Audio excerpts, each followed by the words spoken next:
Abre tu Biblia y vamos juntos a el libro de Nehemías, capítulo 3. Vamos a estar estudiando esta noche el capítulo 3 de Nehemías. Y lo que hemos visto hasta ahora es básicamente que este libro es una continuación de el libro de Esdras y cómo el libro de Esdras estaba enfocado básicamente en la reconstrucción del templo. Pero el libro de Nehemías tiene que ver con la restauración de la ciudad y más propiamente las murallas y las puertas. El nombre de este libro es Nehemías, y Nehemías era un copero del rey judío. Nehemías, no el rey judío, Nehemías era judío, nacido en Persia durante el exilio. Y Dios inquietó su corazón después de él haber oído las noticias de cómo estaban las cosas en Jerusalén. Y Dios le abrió una gran puerta al haber, después de 4 meses, orado y esperado dirección y la oportunidad de Dios de que el rey le preguntase la razón por la cual él estaba básicamente triste. Él abrió su corazón. Y el rey básicamente le dijo que en qué podía ayudarlo, que lo que él quisiera y necesitara, el rey y sus finanzas y todo lo que él tenía a su disposición estaban para servir la causa de Nehemías. Entonces él hace un viaje a Jerusalén y después de estar 3 días descansando y probablemente orando, él recorre la ciudad, hace una evaluación de la situación de la ciudad de Jerusalén. Y lo que vamos a ver esta noche es básicamente la ejecución de la obra. Y creo que esos pasos son importantes porque todo esto comenzó con un deseo y un propósito que Dios sembró en el corazón de este hombre. Él estuvo orando al respecto, Dios abrió las puertas. Nehemías hace una evaluación de la situación, Nehemías planifica lo que se tiene que hacer y llegamos aquí a la ejecución de la obra. Y creo que todos esos pasos y esos procesos muchas veces son necesarios. Y Dios no es un Dios como de desorden, y Él hace cosas como estas. Ahora, ¿por qué este libro es importante y por qué restaurar los muros de una ciudad son importantes, de esta ciudad? Es porque tenemos que recordar algo que vimos en el libro de Esdras. Va a aparecer ahí en pantalla, quiero leerte. Es Esdras 1, verso 5. Dice: entonces se levantaron los jefes de las casas paternas de Judá y de Benjamín, y los sacerdotes y los levitas, y todos aquellos cuyo espíritu Dios había movido para subir, para edificar la casa del Señor que está en Jerusalén. La razón por la cual estos repatriados regresan a su tierra es con este propósito, que esta casa, la casa de Dios, el lugar donde el nombre de Dios está vinculado a ese lugar en el Antiguo Testamento, estaba básicamente desolado. Y Dios los mueve y los empuja y los lleva de vuelta a la tierra para que este nombre o este lugar donde está el nombre de Dios vinculado al templo pueda salir de las ruinas y pueda funcionar. Lo mismo pasa con el libro de Nehemías. El templo ya ha sido restaurado, pero la ciudad está en ruinas, los muros están en ruina. Y en Nehemías 1, verso 3 dice: y me dijeron, este es el reporte que oyó Nehemías, el remanente, los que sobrevivieron a la cautividad allá en la provincia, están en gran aflicción y oprobio. Y la muralla de Jerusalén está derribada y sus puertas quemadas a fuego. Entonces, también ahí vemos que, la ciudad las murallas están derribadas, la gente está en oprobio. O sea, es una vergüenza la condición en la que está la ciudad y hay que hacer algo al respecto. Y también en Nehemías 1, verso 11, también va a aparecer en pantalla, dice: te ruego, oh Señor, esta es parte final de la oración de Nehemías, que tu oído esté atento ahora a la oración de tu siervo y a la oración de tus siervos, que se deleitan en reverenciar tu nombre. Haz prosperar hoy a tu siervo y concédele favor delante de este hombre, o sea, el rey. Entonces, era yo entonces copero del rey. Entonces dice: queremos reverenciar tu nombre. Todo esto se trata de reverenciar el nombre de Dios en su casa, en su ciudad, la ciudad que él eligió como ser su ciudad, la ciudad de Jerusalén. Entonces todo se trata del propósito de Dios y del plan de Dios y de reverenciar el nombre de Dios. Ahora, en el capítulo 3 hay muchas palabras que son bien interesantes, que te dan una idea de cuál es la temática del capítulo. Por ejemplo, la palabra junto a aparece 12 veces, vamos a hablar un poco de eso esta noche. La palabra levantar o asentar, dependiendo de la versión de la Biblia que uses, aparece 6 veces. La palabra edificar aparece 5 veces. La palabra restaurar aparece 35 veces, o si usas otra versión, la palabra reparar, que es como lo mismo, aparece 38 veces. Esa palabra aparece muchísimas veces, restaurar o reparar, solo en el capítulo 3, 38 veces. Entonces, te da una idea, un panorama de qué se trata realmente lo que está ocurriendo acá. Entonces, vamos a leer el verso 1 al 5 de Nehemías 3 y dice así: Entonces el sumo sacerdote Eliasib se levantó con sus hermanos los sacerdotes y edificaron la puerta de las ovejas. La consagraron y asentaron sus hojas. Consagraron la muralla hasta la torre de los 100 y hasta la torre de Ananeel. Junto a él edificaron los hombres de Jericó, y a su lado edificó Zacur, hijo de Imri. La puerta del pescado la edificaron los hijos de Senaa, colocaron sus vigas y asentaron sus hojas y sus cerrojos y sus barras. Junto a ellos hizo reparaciones Meremot, hijo de Urías, hijo de Cos.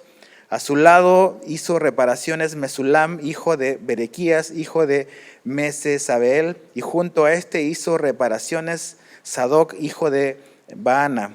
A su lado hicieron también reparaciones los tecoitas, pero sus nobles no apoyaron la obra de sus señores. Entonces, esta es la ejecución de la obra. Y quiero avisarte, no nos vamos a detener en todos los nombres. Hay muchísimos nombres. Nada más quiero que lo leamos. Voy a comentar algunas cosas de cada sección, pero al final quiero cómo poder aplicar esto a nuestra vida hoy, que es lo que también nos interesa.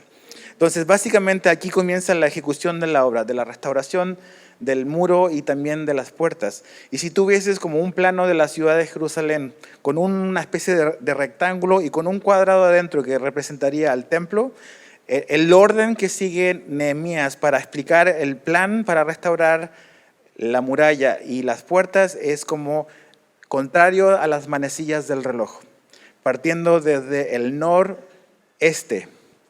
Ese es el orden que va a seguir la descripción que va a darnos Nehemías, noreste. Entonces, lo primero que vemos acá es la puerta de las ovejas en el verso 1 y 2. Es una puerta que está al noreste del muro. Es interesante porque en Juan 5:2 aparece esta puerta mencionada, y esta puerta está mencionada ahí porque está cerca del estanque de Betesda. Puedes leer la historia de Juan 5 porque es importante ese lugar. También se nos menciona que Eliasib es el que está encabezando la restauración de esa zona, de esa puerta y de los muros colindantes. Y interesante, Eliasib es el sumo sacerdote. Y esta puerta, algunos creen que el nombre que tiene la puerta de las ovejas es porque la puerta por donde entraban las ovejas a la ciudad. El comercio y el intercambio de estos animales generalmente entraba por el norte y entraba por esta puerta. Y las ovejas que eran sacrificadas en el templo ingresaban por esta zona. Quizás es muy probable que por eso el sumo sacerdote estuviese trabajando en esa puerta, porque tiene una conexión, tiene un interés especial en las ovejas que son sacrificadas en el templo. La segunda puerta que aparece mencionada de los versos 3 al 5 es la puerta del pescado. También está al noroeste del muro y es básicamente, se cree que se le llama así del pescado porque es donde estaba el mercado donde se vendía el pescado en la ciudad. Todos son nombres que a lo mejor para nosotros son muy extraños, no es lo más importante, pero es como si aquí estás en la ciudad y dices en la Torcasita o en la Glorieta del Ceviche, son puntos que tú sabes dónde están y es lo mismo para ellos, ¿no? Son lugares específicos que son importantes en esta ciudad. Ahora, algo interesante, solo en el verso 5 como a manera de comentario, dice que a su lado hicieron también reparaciones los tecoitas. Dice, pero sus nobles no apoyaron la obra de sus señores. Los tecoitas son de una aldea que se llama Tecoa, y alguien famoso que salió de ahí es el profeta Amós. Amós es de Tecoa, los tecoitas provienen de ahí. Pero algo interesante es que en esta lista larga de gente que estuvo sirviendo, aquí se menciona al único grupo de personas que no hizo nada, que no quiso, de hecho, servir en la restauración del muro. Y creo que vale la pena como que mencionarlo y destacarlo. Dios conoce los nombres y prueba de ello es que están registrados aquí de la gente que le sirve y también conoce los nombres de la gente que no quiere servirle. También están registrados. Entonces es interesante que cuando habla de estos nobles o de la gente importante de esa ciudad, como que no quisieron involucrarse en el servicio y no quisieron participar en la obra de restauración. Y eso es algo que hasta el día de hoy ocurre. No toda la gente quiere participar, hablando de creyentes, en la obra de Dios, en servir al Señor. Versos 6 al 12, vamos a ir rápido. Dice, la puerta vieja la repararon Joiada, hijo de Pasea, y Mesulam, hijo de Besodías. Colocaron sus vigas y asentaron sus hojas con sus cerrojos y sus barras. Y junto a ellos Melatías, si también me latía a mí, perdón, no pude evitar decirlo. El Gabanoita y Jadón el Meronotita, hombres de Gabaón y de Mizpa, hicieron también reparaciones para la sede oficial del gobernador de la provincia más allá del río.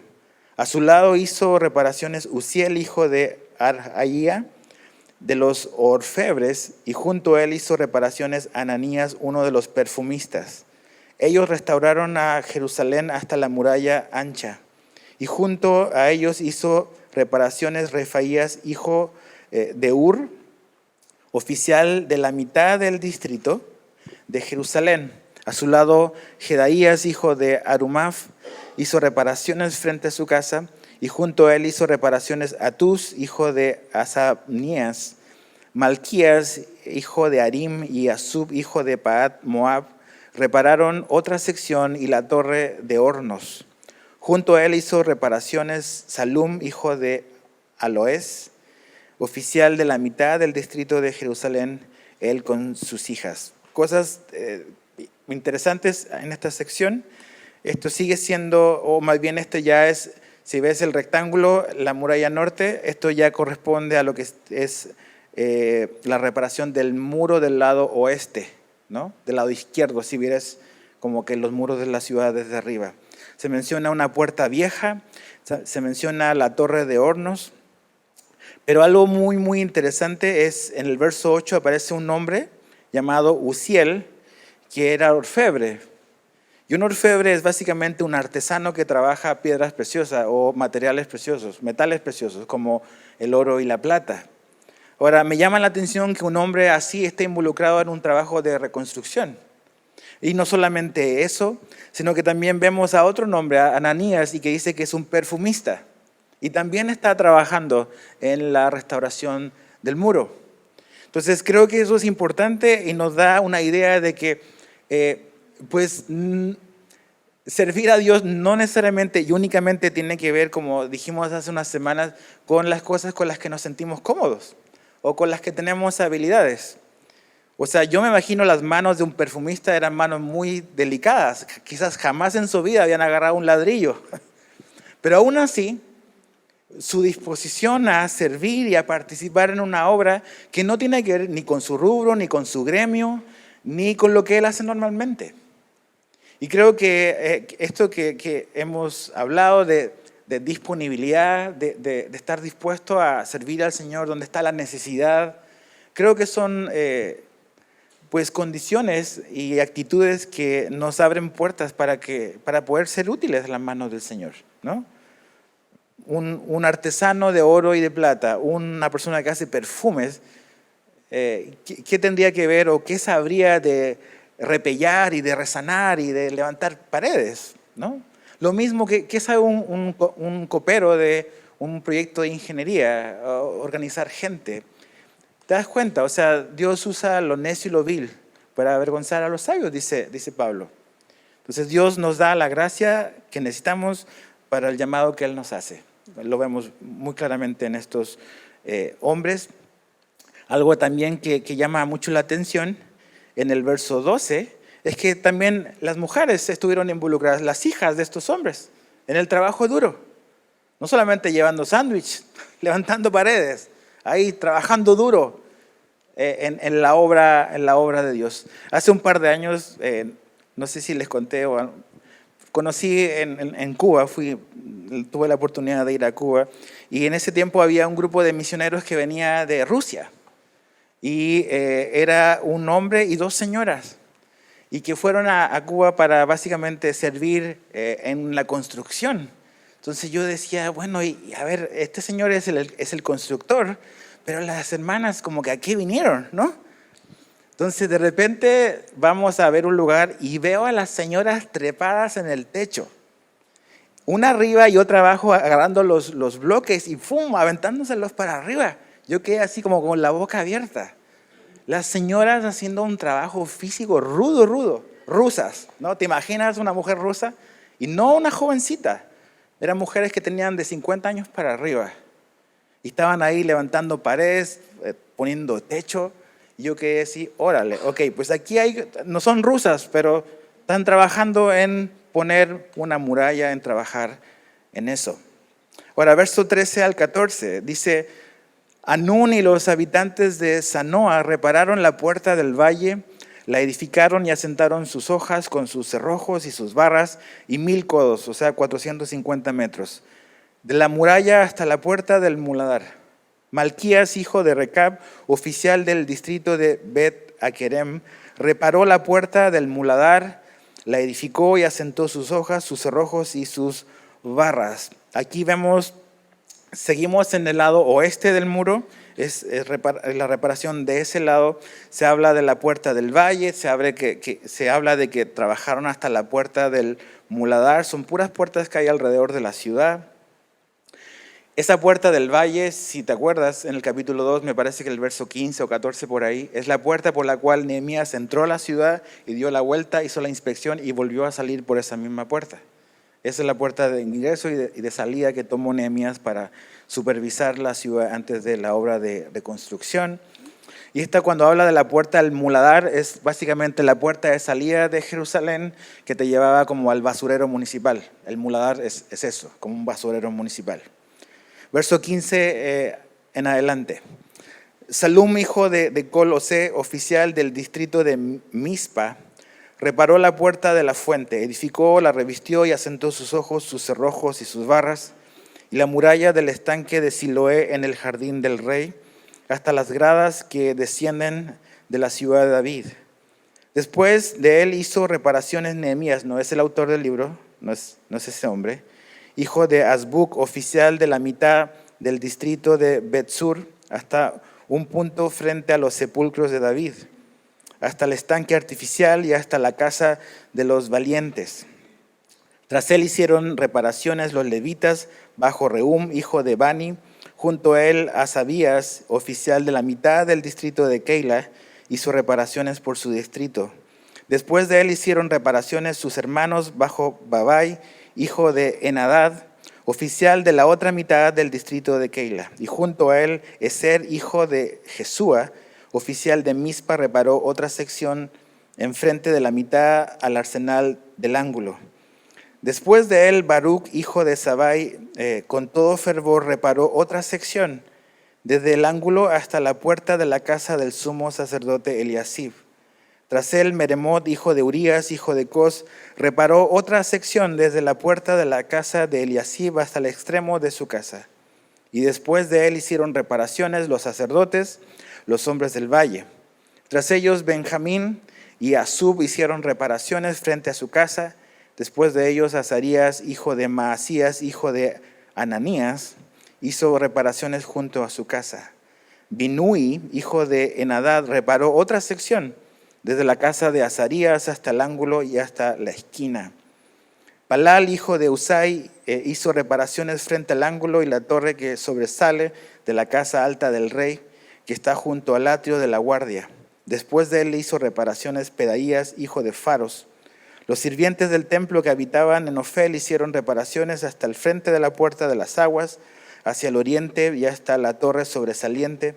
Después de ellos, los tecoitas repararon otra sección frente a la gran torre sobresaliente y hasta el muro de Ofel. Más arriba de la puerta de los caballos, los sacerdotes hicieron reparaciones, uno frente a su casa. Después de ellos, Sadoc, hijo de Imer, hizo reparaciones frente a su casa, y tras él hizo reparaciones Semaías, hijo de Secanías, portero de la puerta oriental. Hasta ahí, hasta el verso 27 básicamente vemos una larga lista de nombres y de gente que hizo muchas cosas. Y a partir del verso 15 es como ya la vuelta, es yendo como del sur hacia el norte, por el lado que sería el lado de este o el lado derecho si ves el mapa de la ciudad desde arriba. ¿Qué cosas importantes hay aquí?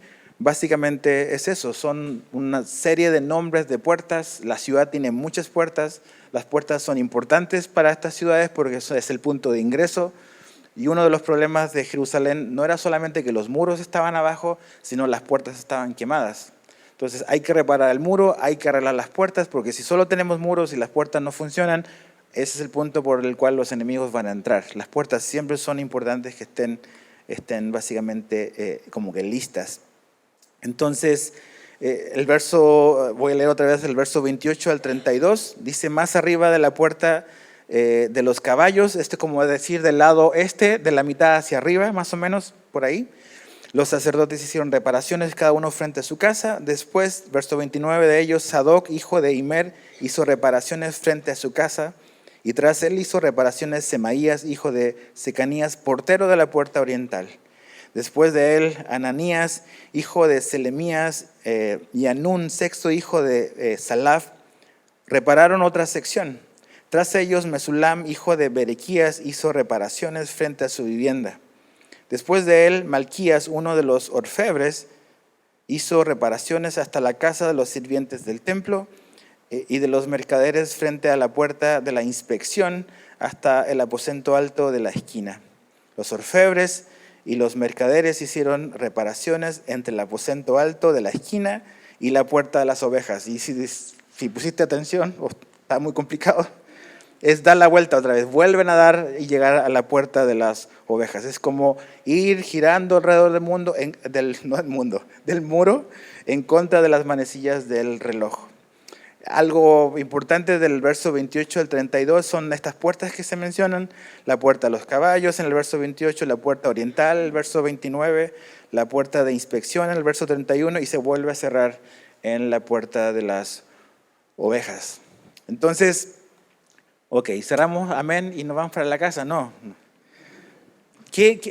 ¿Por qué esto es importante? Dices, ok, ¿esto está inspirado por Dios? Sí, está inspirado por Dios. Y toda la Biblia está inspirada por Dios. Y toda la Biblia es útil para enseñarnos. Hay algunas cosas que quizás son más inspiradoras, pero todas están inspiradas por Dios. Ahora, cuando veo esta historia, creo que hay ciertos principios y ciertas verdades que podemos aplicar a nuestra vida de esta gran historia y de lo que está sucediendo acá. Y si te das cuenta en el relato que acabamos de ver, vas a notar que todos tienen un lugar específico en la obra de Dios. ¿Okay? Ese es un principio. Todos tienen un lugar específico en la obra de Dios, en el propósito de Dios. ¿Cuál era el propósito de Dios? ¿Por qué leímos Esdras cuando habla de que Dios movió a la gente a que regresara y que restaurara la casa del Señor? ¿Por qué volví a leer Nehemías 1 cuando habla de que esta ciudad está en ruinas, está en oprobio esta gente? ¿Por qué es importante entender la gran historia? Y es por eso. Es porque básicamente esta obra de restauración es el propósito de Dios. Dios quiere que su casa, el lugar en el Antiguo Testamento donde Él está presente, donde su nombre está ahí, y su nombre es como si Él estuviese presente, esté funcionando y esté operativo. Y no solamente el templo, sino la ciudad sagrada, la ciudad santa, la ciudad más importante del mundo es Jerusalén. Entonces, ese es el propósito de Dios. Y en ese propósito de Dios, que es restaurar y reparar y reconstruir el templo y reparar y restaurar los muros de la ciudad, ese trabajo y ese propósito no iba a ser el trabajo de un solo hombre, en este caso Nehemías. Sí, Dios puso la carga en un hombre y ese hombre tomó pasos de fe y fue y vio y oró y Dios lo inspiró, le dio un plan y un propósito. Pero también este hombre, te das cuenta en la lista, y por eso las listas son importantes, los nombres. Porque todos estos nombres de hombres, de familias, de gremios, son personas a través del cual el plan de Dios y el propósito de Dios se llevó a cabo. Por eso es importante esta serie de nombres. Hay muchos nombres, pero todos estos fueron importantes, fueron instrumentales en la aplicación del plan de Dios. No es algo que solamente Nehemías hizo absolutamente todas las cosas. Nehemías es importante, sí, pero si Nehemías no hubiese tenido y Dios no le hubiese dado la gracia para que el rey responda favorablemente, para que los líderes de Jerusalén respondieran favorablemente, para que dijeran, sí, levantémonos y edifiquemos, nada se hubiese hecho, nada se hubiese movido. Entonces, Dios tiene un propósito y tenía un propósito aquí, restaurar la ciudad, restaurar los muros. Pero ese propósito no se iba a llevar a cabo solamente con un hombre. Es necesario, y la lista larga es una evidencia de que Dios anda buscando a más personas. ¿Cómo podemos aplicar eso a nuestra vida y a nuestro tiempo hoy? ¿Qué es lo que queremos? Creo que asimismo hoy también no es muy distinto. Asimismo hoy el propósito de Jesús es restaurar vidas caídas. Y el propósito de Dios hoy es sobre todo expandir su reino. Expandir su reino. Y ese trabajo, el trabajo de restaurar vidas, restaurar lo que está roto, expandir su reino, tampoco es el trabajo de unos pocos. No debiese ser el trabajo de unos pocos. Generalmente, no puedo generalizar, no conozco todas las iglesias del mundo, pero con la gente y con los amigos pastores o que sirven, generalmente la dinámica es la misma en muchas o la mayoría de las iglesias. Es un poco de gente haciendo casi todo el trabajo.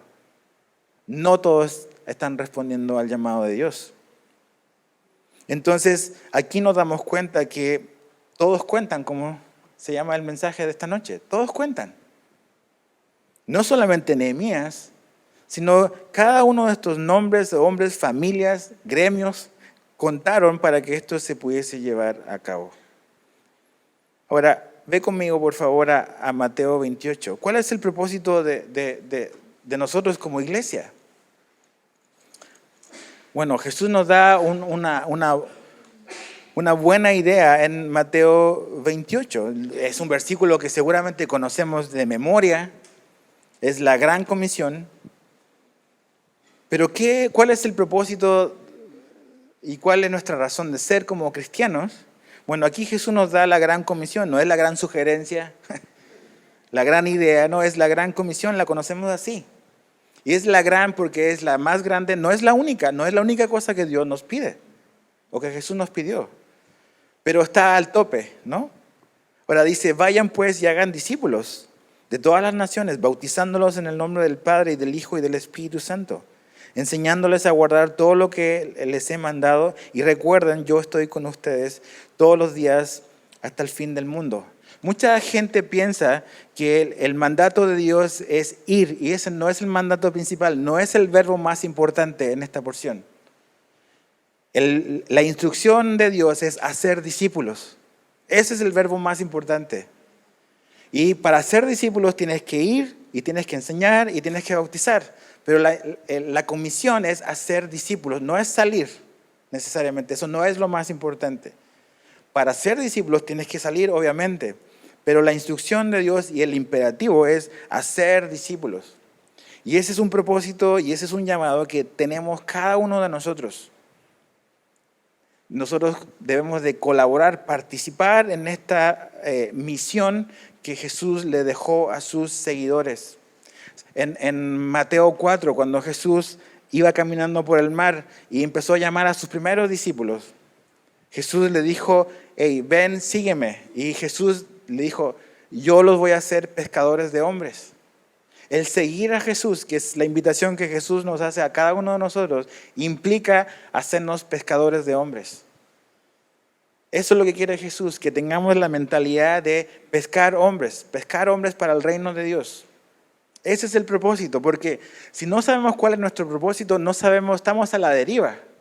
La gente que estaba construyendo el muro entendía claramente cuál era el propósito. No estaba nada más haciendo algo porque estaba aburrido, porque no hay nada mejor que hacer. Ellos entendían cuál es el propósito. Ahora, nosotros no estamos construyendo una muralla. No estamos construyendo un edificio, al menos todavía no. Pero estamos involucrados en el plan grande de Dios, que es hacer discípulos. Y ese es un llamado en el cual todos debemos de participar, porque a todos y a cada uno de los que quieren seguir a Jesús, Dios nos llama a lo mismo. La pregunta es, ¿cómo puedes saber tú si estás siguiendo a Jesús? La respuesta es bien sencilla, ¿estás pescando hombres o no? Porque Jesús dijo que a los que le seguían, Él los iba a hacer pescador de hombres. Entonces, ¿eres un discípulo? ¿Estás siguiendo a Jesús? La pregunta es, ¿estás pescando hombres o no? Entonces, ahí vemos un propósito, la gran comisión que Jesús le da a sus seguidores. Pero hay otras cosas importantes también. Ve en tu Biblia, no va a aparecer en la pantalla, quiero que lo leas en tu propia Biblia, al libro de Efesios, por favor. Para entender esto de que todos tienen un lugar en la obra de Dios. ¿Cuál es la obra de Dios? Una de las cosas es hacer discípulos. Esa es la obra de Dios, la obra de Jesús. Efesios 4, verso 11 al 13, dice, y Él dio a algunos ser apóstoles, a otros profetas, a otros evangelistas, a otros pastores y maestros, a fin de capacitar a los santos para la obra del ministerio, para la edificación del cuerpo de Cristo, hasta que todos lleguemos a la unidad de la fe y del pleno conocimiento del Hijo de Dios, a la condición de un hombre maduro, a la medida de la estatura de la plenitud de Cristo. Este versículo es tan importante, porque en esta porción Pablo nos da, inspirado por Dios, cuál es el propósito de la iglesia. ¿Para qué existe la iglesia? La iglesia existe para la edificación del cuerpo, para capacitar a los santos. Tenemos que salir y hacer discípulos. Bueno, la iglesia, ¿qué es lo que hace con la gente que llega? Hacer discípulos. ¿Y cómo se hacen los discípulos? De esta manera. Este es el propósito de la iglesia. Como dice ahí otra vez en el verso 11, Dios da todos estos dones con el fin de capacitar a los santos para la obra del ministerio, para la edificación del cuerpo de Cristo. Entonces, ahí está muy claro. Otro versículo que creo que es importante para entender de que todos tienen un lugar en la obra y sabemos cuál es la obra, es hacer discípulos, es la perfección de los santos, es capacitar a la gente que es un discípulo de Jesús. Mira lo que dice, ve a 1 Corintios, por favor, capítulo 12. 1 Corintios, capítulo 12, ve hacia tu izquierda, de donde estamos. 1 Corintios, capítulo 12, verso 12. Vamos a leer aquí unos versículos así, varios, no todos seguidos, pero el primero es el verso 12, 1 Corintios 12, 12. Porque así como el cuerpo es uno y tiene muchos miembros, pero todos los miembros del cuerpo, aunque son muchos, constituyen un solo cuerpo, así también es Cristo. Verso 14, porque el cuerpo no es un solo miembro, sino muchos. Verso 20, dice, sin embargo, hay muchos miembros, pero un solo cuerpo. Y puedes leer esto en tu casa en la noche, lee todo el capítulo 12, vuelve a leer Efesios capítulo 4. Y básicamente lo que la Biblia nos está diciendo es que todos hemos recibido dones y talentos para poder servirnos unos a otros y para servir los propósitos de Dios. Dios no nos ha dado talentos y dones para servir nuestros propósitos. Dios nos ha dado sus dones y sus talentos para servir sus propósitos. Y si no sabemos cuál es su propósito, vamos a estar completamente perdidos. La gente que estaba construyendo el muro en Jerusalén sabía cuál era el propósito. ¿Sabes tú cuál es tu propósito? Yo sé que hay propósitos muy individuales, muy personales, cosas llamados específicos que Dios les da a cada quien. Pero los propósitos de Dios que son un arco, o sea, es algo grande porque donde entramos todos sus hijos. Y eso tiene que ver con expandir su reino, con hacer discípulos, con el propósito de la iglesia que es capacitar, que es perfeccionar a los santos. Esa es la razón por la cual venimos y somos parte de la iglesia. Dios está capacitándote para la obra del ministerio, para que puedas servir. La palabra ministerio suena así como que rimbombante, pero quiere decir servicio. Servir a Dios, servirnos unos a otros. Y si tú no eres parte de la iglesia, ¿cómo vas a poder ser capacitado para servir a Dios? La iglesia local es la que nos capacita para servir a Dios. Gracias a Dios por los institutos, los seminarios, todo lo que quieras. Pero eso no estaba en el Nuevo Testamento. La iglesia local discipulaba a la gente para servir en el ministerio. Y es lo que debe de ser. Entonces, todos hemos recibido dones y talentos para servir. Entonces, mi pregunta es, ¿tú sabes qué es lo que Dios te ha dado o no para servirlo a Él? Porque si tú has nacido de nuevo, Dios te dio mínimo un talento. Y si no lo estás usando, se va a atrofiar. Y va a haber alguien que va a resentir el que tú no estés usando tu don y tu talento. Porque en esta obra y en el propósito de Dios, en el Nuevo Testamento, todos cuentan. Por eso es la idea de haber leído todos estos versículos. Es un cuerpo, tiene muchos miembros, pero es un solo cuerpo y está para servirse unos a otros. Y cuando Pablo del cuerpo, habla de los diferentes órganos y cómo están conectados entre sí, pero lo hacen para servir al resto del cuerpo, no para servirse a sí mismo. Entonces, ¿tienes claro cuál es el lugar o tu lugar en la obra de Dios, en la gran obra de Dios? No es que yo quiero que Dios bendiga mi pequeño plan. No. No se trata de eso. Es que quieres ser tu parte y vas a aceptar la invitación de ser parte del gran plan de Dios. No algo chiquito como lo que yo quiero. Ok, todos tienen un lugar en la obra de Dios. Segunda cosa que podemos aplicar a nuestra vida y tiene que ver con una palabra que apareció 12 veces en lo que leímos en Nehemías 3. Es junto a. 12 veces aparecen nombres y junto a ese, junto a este. 12 veces junto a. ¿Qué quiere decir eso? Que en este propósito de Dios estamos unidos unos a otros también. Esa gente hacía algo y al lado de él había otra persona, otro grupo, otro gremio haciendo otra cosa, una pequeña cosa contribuyendo en el gran propósito. Junto a. 12 veces. Las repeticiones en la Biblia es la manera en la que Dios quiere resaltar algo. Palabras que se repiten en la Biblia es la manera en la que Dios le pone como un marcador a tu Biblia. Te quiere llamar la atención con una palabra repetida. Entonces, todos estamos unidos unos a otros porque cada uno de nosotros está unido a Cristo. La persona que tienes a tu lado, si es un creyente, tú estás unido a esa persona. Estamos unidos unos a otros porque estamos unidos a Cristo. Y cuando ves el trabajo que ocurrió en Nehemías 3, te vas a dar cuenta de eso.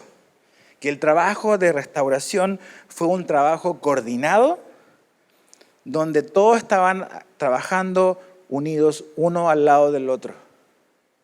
No es que cada quien hacía lo que quería, no, yo quiero ir para allá. No, había un plan. ¿Quién determinó ese plan? Nehemías.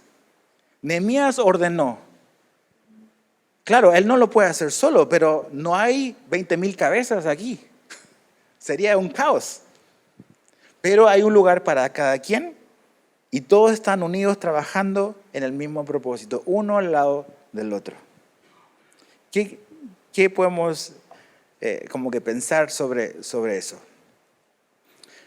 Que Dios nos recuerda que tal como estos hombres que tenían sus vidas y hacían sus artesanías de plata y de oro, y a lo mejor fabricaban sus perfumes, algunos, ellos estaban siendo parte de algo más grande que su propia vida y su metro cuadrado. De la misma manera tú y yo, por ser parte de la iglesia, Dios quiere que nunca nos olvidemos que aunque vivimos en un lugar, somos parte de algo más grande, estamos conectados con otras personas. Y esas otras personas se llaman nuestros hermanos de la fe. No estamos aislados, no estamos desconectados, no estamos como que solos, no estamos así. Ahora, esa es una verdad teológica, una verdad bíblica, pero en la práctica, ¿cómo estás tú fomentando la unidad que nos ha dado Cristo? ¿Estamos contribuyendo o estamos estorbando la unidad? Aquí vemos en Nehemías 3 que esas personas trabajaron cohesionadamente juntos para un gran propósito, para el propósito de Dios. No para el propósito de cada quien, es para el propósito de Dios. Entonces, como iglesia, y el reino de Dios va a expandirse, va a crecer cuando crecemos juntos y funcionamos juntos cohesionadamente. Y para funcionar juntos cohesionadamente tenemos que saber qué estamos haciendo, cuál es nuestro don, cuál es nuestra habilidad, dónde nos puso Dios. Todas esas cosas son importantes. Funcionar juntos cohesionadamente. Voy a volver a leer Efesios 4, pero unos versículos que no leí que están hacia el final del capítulo 4. Efesios 4, 15 al 16.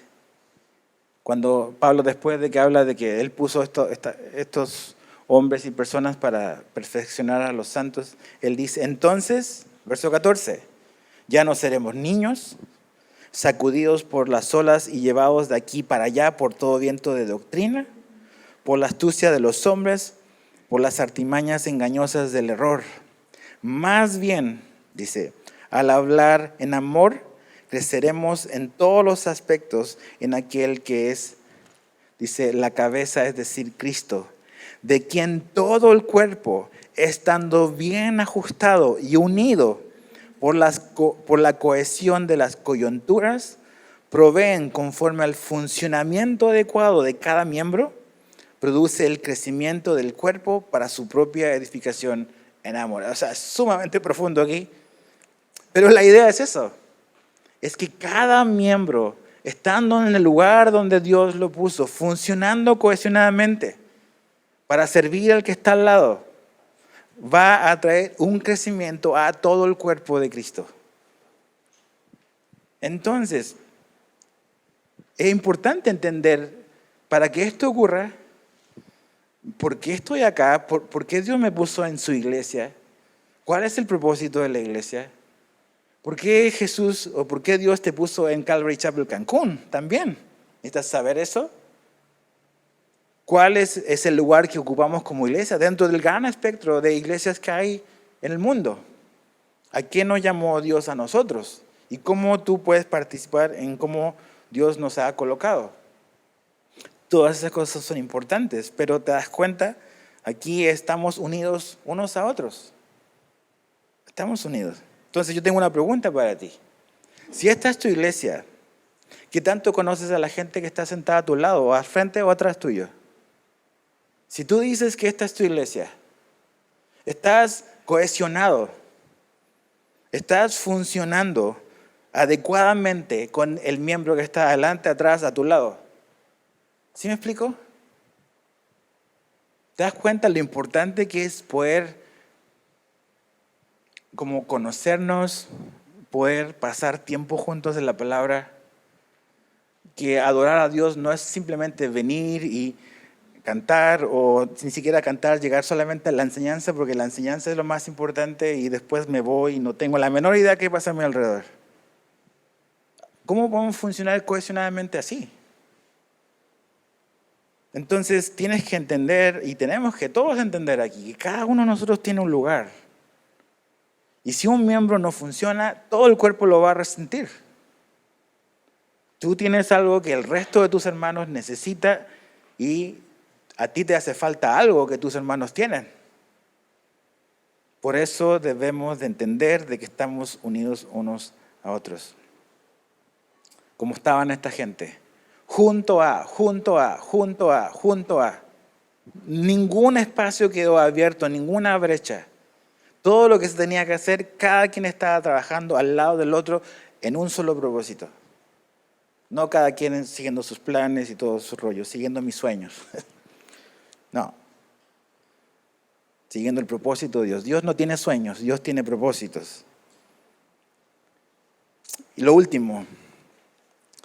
Dices, ok, todos tienen un lugar en la obra de Dios, entonces, ¿dónde comienzo? Ok, comienza donde ya estás. Comienza donde ya estás. ¿A qué me refiero con eso? En el verso 21 de Nehemías 3, en el verso 23 al 24, en el verso 26, en el verso 28 al 30, hay una frase que se repite, no las conté cuántas veces, pero varias veces, que es frente a su casa o cerca de su casa. Eso no es nada más así como que, pues se les ocurrió. Eso nos quiere decir algo. Si construyes el muro, yo pensaba en esto, si construyes un muro y quieres que ese muro esté seguro, lo más probable es que el mejor muro y la parte más protegida de la ciudad va a ser la que está frente a tu casa. Porque si te mandan al otro lado de la ciudad, conociéndonos, no sé qué tanto nos vamos a esmerar. Total, eso no es mío, yo vivo en otro lugar. Pero si tienes que asegurar y hacer el lugar súper seguro, el que está frente a tu casa va a ser el lugar más seguro. Lo vas a hacer bien. Vas a trabajar que esté bien repellado, que no haya grietas, que no se vaya a caer con el huracán, porque si no vamos a estar en problemas. Entonces, ¿dónde puedes comenzar a ocupar tu lugar? ¿Dónde puedes comenzar a servir dentro del propósito de Dios? Cerca de tu casa o en tu casa. Ese es el punto. Y es muy interesante, si te fijas en el verso 28 de Nehemías 3, Dios le dijo a los sacerdotes que sirvieran frente a su casa. Que ahí debían de partir, de ahí tenían que reparar, ahí tenían que restaurar, cerca o frente a su casa. Y la Biblia nos dice que, en varias partes, pero 1 Pedro 2:9 dice que tú y yo somos real sacerdocio, somos sacerdotes. Entonces, un buen lugar donde comenzar es en tu casa, ¿no? Y a lo mejor tú dices, bueno, yo ya vivo solo. Ok, puede ser tu familia, pero cuando me refiero a tu casa o lo que tienes cerca, es tu zona o tu área de influencia. ¿Dónde Dios ya te colocó? Y eso puede ser tu familia o puede ser tu trabajo. Puede ser tu iglesia, puede ser tu ciudad, puede ser tu país. O sea, pueden ser muchas cosas donde Dios te puso. O sea, el que tú seas mexicano y vivas aquí en Cancún no es un producto al azar. Dios desde antes de la fundación del mundo pensó y dijo, tú vas a ser mexicano, o vas a ser salvadoreño que va a vivir en Cancún, o chileno que va a vivir en Cancún. Pero tengo nacionalidad también chilena. Creo que eso alguna vez me volverá a servir, no lo sé. Dios no creo que hace cosas al azar. Pero lo que voy es eso, Dios te ha dado un lugar y te ha puesto en un lugar donde ya tienes terreno ganado ahí. Esa es tu casa. Es en ese lugar donde la gente te va a oír y puedes servir. Comienza ahí. No tienes que ir al otro lado del mundo, puedes comenzar con tu vecino que está al frente. Está al otro lado de la calle, no está al otro lado del océano. Ahora, muchas veces pensamos que los grandes propósitos de Dios están lejos de nosotros. Pero realmente nos damos cuenta que el trabajo de estos sacerdotes, el trabajo estaba al frente de su casa. Al frente de su casa. Ahí comienza. Entonces, comienza a funcionar dentro de los propósitos de Dios con lo que tienes más cerca a ti. Lo que tienes cerca a ti, donde ya tú estás, es importante para Dios. En Marcos 5:19, cuando Jesús sanó al endemoniado gadareno, la instrucción de Jesús fue muy clara. El gadareno quería seguir a Jesús, quería sumarse al grupo de los discípulos, pero Jesús le dio una clara instrucción. Marcos 5:19 dice, pero Jesús no se lo permitió, sino que le dijo, vete a tu casa, a los tuyos, y cuéntales cuán grandes cosas el Señor ha hecho por ti y cómo tuvo misericordia de ti. Jesús le dijo, mijo, tu casa es importante. Ve y sé un testimonio y comienza con los de tu casa. No necesitas ir al otro lado del mundo. Vuelve a tu casa y ve y muéstrales el cambio que ha hecho Jesús en tu vida. De ahí puedes partir. En el libro de los Hechos 1:8, cuando Jesús dice que ellos van a recibir poder, te das cuenta que el propósito de Dios es de dentro hacia afuera. ¿Dónde van a ser primeramente ellos testigos? En Jerusalén, después en Judea, en Samaria y al final hasta lo último de la tierra. ¿Dónde tenían que comenzar ellos? En su propia casa. ¿Dónde tenemos que comenzar tú y yo? En nuestra propia casa, con la gente que nos conoce. Piensa un poco en esto, tiene que ver con esto de lo importante que es alumbrar la gente que tenemos cerca. Cuando Pablo habla, tanto en Timoteo como en Tito, cuando habla de los requisitos para los pastores, él pone como una condición que los pastores deben de tener su casa en orden. Porque dice Pablo, el que no sabe gobernar su casa, ¿cómo va a gobernar la iglesia? Y el principio es el mismo. ¿Dónde comenzamos a hacer luz y lumbrera? Con los nuestros, en nuestro propio hogar. No menosprecies lo pequeño y a lo mejor lo sencillo que tú dices, bueno, tengo a mi hijo, tengo a mi esposa, o estoy solo, tengo a mis papás. Ese es un lugar que es importante para Jesús. Y puedes comenzar a ocupar el lugar por el cual Dios te puso en esa familia y la razón por la cual tienes ese apellido no es producto del azar. O sea, Dios no se equivoca en la familia y en el lugar donde te puso y puedes comenzar a servir ahí, como lo hicieron estos hombres.